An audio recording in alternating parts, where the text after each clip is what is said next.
In tonight's fight between Juan Manuel Marquez and Mike Alvarado, I have Marquez winning by a 12th round unanimous decision. I'm going to go and say it's going to be 8 rounds to 4 for Marquez.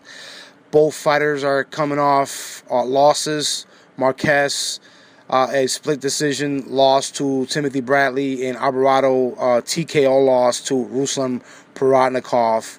I have Marquez winning for reasons that he is the better boxer, better counterpuncher.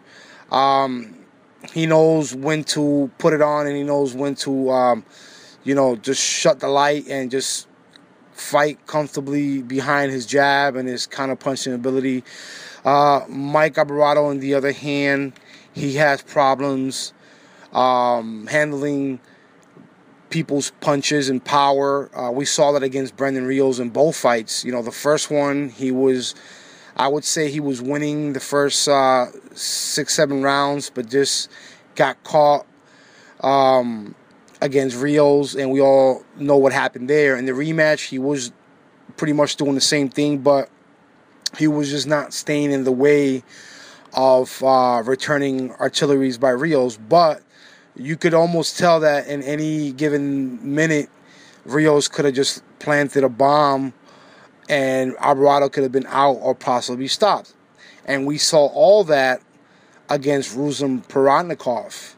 He could not handle Puratnikov's power.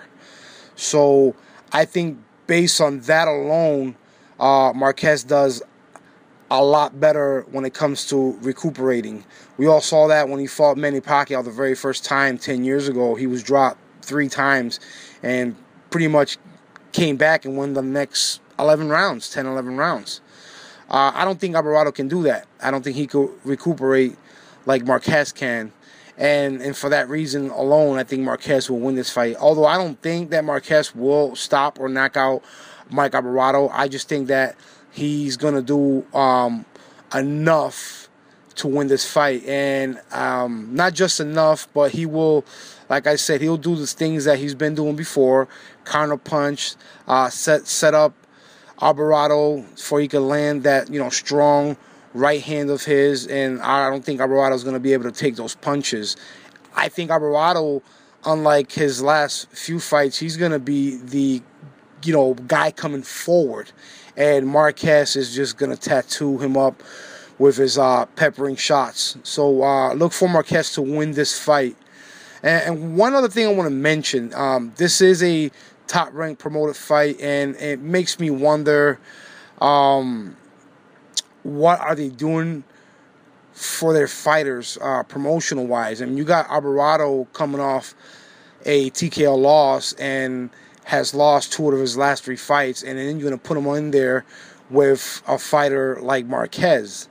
And Marquez also coming off a loss. This is pretty much a crossroads fight, even though they're not mentioning that. Top Rank is. A lot of people would love to see Alvarado Rio Street, but if Alvarado loses this fight, I don't know how can they market that fight, especially if they want it on HBO. I'm just wondering what they're doing, because they're putting in their fighters after they lose big fights and other in bigger fights. Rios, when he lost to Alvarado, they put him in there with Pacquiao. Pretty much everybody favored Pacquiao, and that's what happened. He won his fight in Macau. Alvarado's coming off, 3 wars, you want to say, 2 with Rios and 1 with Puratnikov. Well, the Puratnikov wasn't really a war. It was more of a one-sided beating.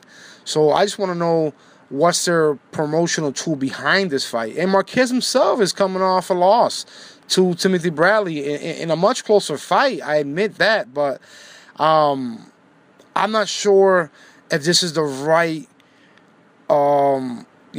agreements that they should take for their fighters, putting them right away in crossroads fights and fights that they might lose again.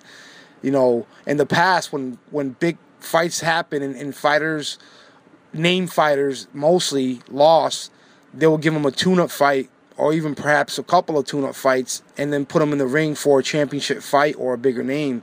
That's not the case anymore with Top Rank. They're their fighters are losing big marquee fights, and then the very next fight they're putting them in there with marquee names.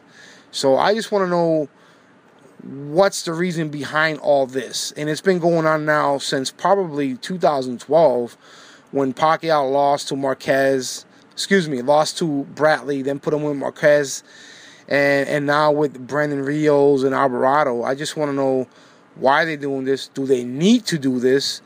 And is there anything else that they can do to fix this problem? They might not see it as a problem. I do.